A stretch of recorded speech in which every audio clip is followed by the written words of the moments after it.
Nous vivons la fête des rameaux dans un contexte inédit et nous pouvons la vivre en pensant à ce que nous ne pourrons pas faire, à ce qui nous est rendu impossible par la pandémie et le confinement.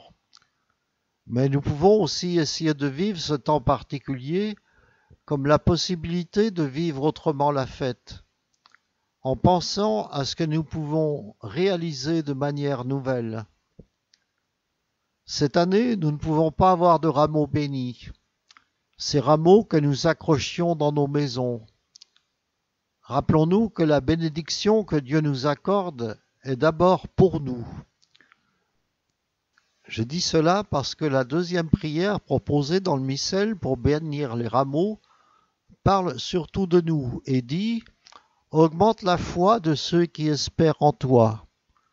Puis elle ajoute en se référant au triomphe du Christ « Pour que nous portions en lui des fruits qui te rendent gloire, donne-nous de vivre comme lui en faisant le bien ». Les rameaux sont un signe, un moyen. Mais si nous en sommes privés, la finalité demeure, grandir dans la foi et faire le bien. Ces rameaux, nous ne pouvons pas les porter sur les tombes des défunts de nos familles. Mais chez nous, nous pouvons honorer nos chers disparus.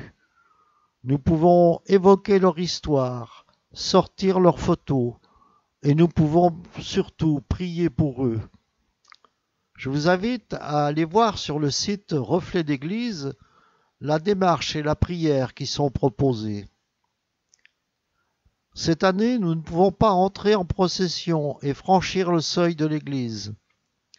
Cette entrée solennelle dans l'Église figure notre espérance de franchir un jour la porte de la demeure éternelle.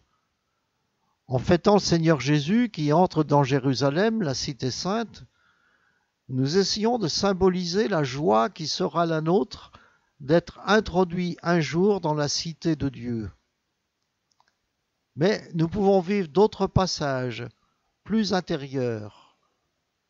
Parce qu'en effet, quand les portes s'ouvrent, c'est pour nous apprendre l'ouverture du cœur pour aimer, l'ouverture des oreilles pour écouter, l'ouverture des lèvres pour prier ou pour annoncer, l'ouverture des bras pour accueillir. Nous ne pouvons pas ensemble acclamer le Christ et unir nos voix pour chanter « Hosanna, Hosanna, béni soit celui qui vient ». Mais nous pouvons, là où nous sommes, dans nos maisons, dans notre travail, faire que nos vies deviennent une offrande agréable à la gloire de Dieu. J'emprunte cette expression à la prière eucharistique numéro 3, qui après la consécration dit que l'Esprit Saint fasse de nous une éternelle offrande à ta gloire. Nous ne pouvons pas écouter ensemble le récit de la Passion, mais nous pouvons nous unir à celles et ceux qui souffrent, particulièrement aux personnes touchées par le Covid-19, aux personnes âgées, isolées dans les EHPAD, dans les hôpitaux, dans les prisons, et à toutes les personnes qui, pour une raison ou pour une autre, aujourd'hui souffrent.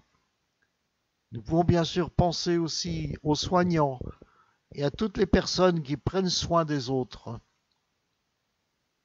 Je termine en soulignant un point plus étonnant.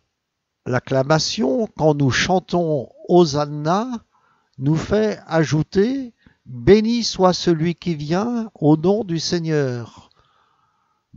On aurait pu le chanter dans le temps de l'Avent, en préparant Noël.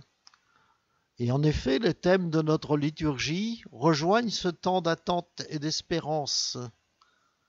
C'est ainsi que dans des lectionnaires anciens du Haut Moyen-Âge, on trouve l'évangile de l'entrée de Jésus à Jérusalem pour le premier dimanche de l'Avent.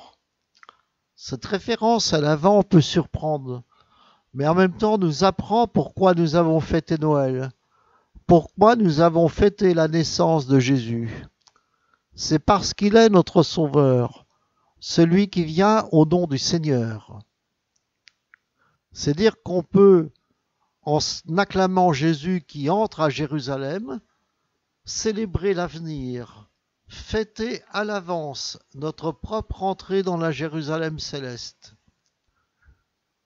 Pour le dire autrement, la semaine sainte qui commence et qui nous fait vivre le mystère de la Pâque ouvre pour nous comme un nouvel avant, comme une nouvelle attente. La résurrection du Christ que nous chanterons dimanche prochain nous met dans l'attente de notre propre résurrection, dans l'attente de notre propre salut, dans l'espérance d'entrer, nous aussi, un jour dans la cité de Dieu.